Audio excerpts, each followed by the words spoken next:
I owe you. I owe you one. I owe you. I owe you one. That's an expression, it's a beautiful expression. I promise something to someone. And it can be anything.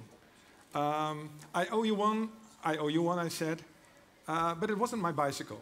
It is anything you like. You can ask me and say, help out, decorate my house or paint my house. I say, okay, I owed you one. That's where we go. Owing someone something is one of the oldest forms of currency. It's a payment in kind. It's human. It's got this beautiful thing about it where my friend said, now I need your help and I'll give it. However, should he say, well, help out this Sunday, I've got this great plan, we're going to dig a tunnel. And I say, okay, that's fine. But he says, yeah, well, we're going to dig a tunnel to rob a bank at the other side of the street. And then I'll say, well, not for me, not for me. I owe you one, but I didn't owe you that one exactly. Or if my friend, he said, okay, forget about the tunnel. Could you help decorate the house of my neighbor? And I said, well, hey, listen, I owe you one, not your neighbor. So you can't give away this promise that I made, this payment in promise. And there's a value attached, which is my value. And how much, then, is this, if I say I owe you one, what's it worth? Well, you can imagine if I start spreading out all these promises, I owe you one and you and the whole first floor and the second floor, then it would be really a matter of reputation. Is this guy here really living up to his promise? So in the end, my reputation, people telling each other, well, that guy, you know, strange guy with a musical tie on, he really lives up to his promise. If you heard that, then you'll say, okay, I'll accept his promise as a payment.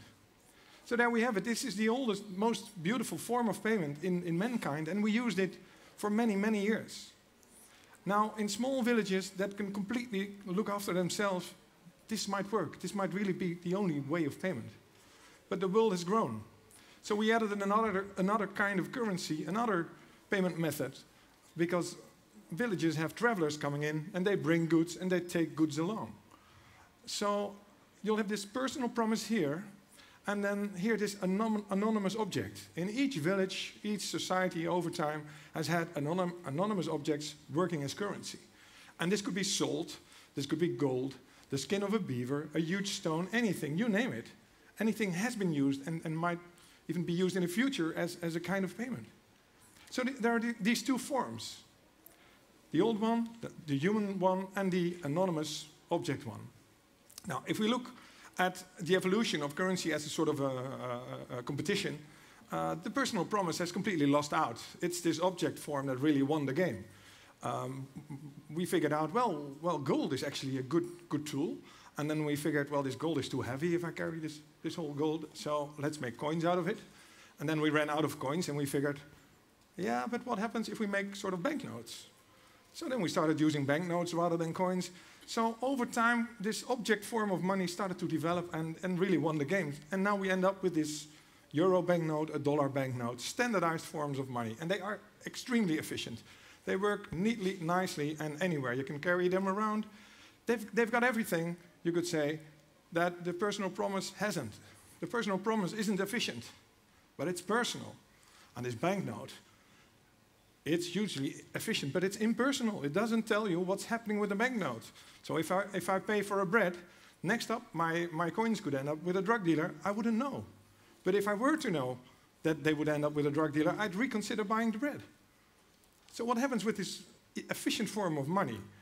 It's got this serious disadvantage that you don't look through what's happening with your money.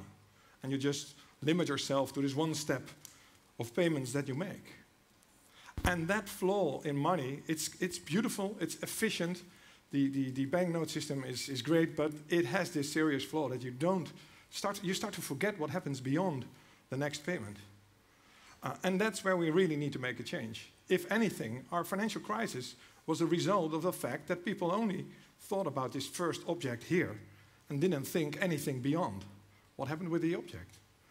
And the same mechanism, not thinking further about what you do with your banknote, or if it were a personal promise, you'd be thinking twice. If it's a banknote, you just spend it.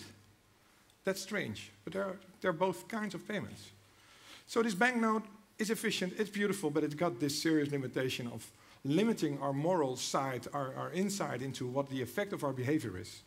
So this time, right now, we've learned our lesson. You could say, I think we should learn our lesson and reconsider money. Forget about the banknote. It's got the flaw, and we know the flaws now. So we need to move away from this money. We need to reinvent money. We need to humanize money. That's our challenge in the world today. Because this financial crisis has also given us an ecological crisis. We start spending too much. We burn up resources. Lots of stuff, not really. Our climate is changing. We have serious issues on this planet. We need to change. And money has been a part of the cause of this problem, this banknote money, and we can make it a part of the solution. But then we have to shift our attention away from this banknote form to the personal promise form. If anywhere, a challenge in the future for all you guys out here, and girls, and who else in the room, I don't know. But if there's one challenge in the future, it's a challenge of redesigning money. Not the banknote form of money, but a promise form of money between humans. Money that has a value attached, where you know, I'm doing something sensible. I know where this coin ends up, I know where it came from, and there's no messing up with this coin in between.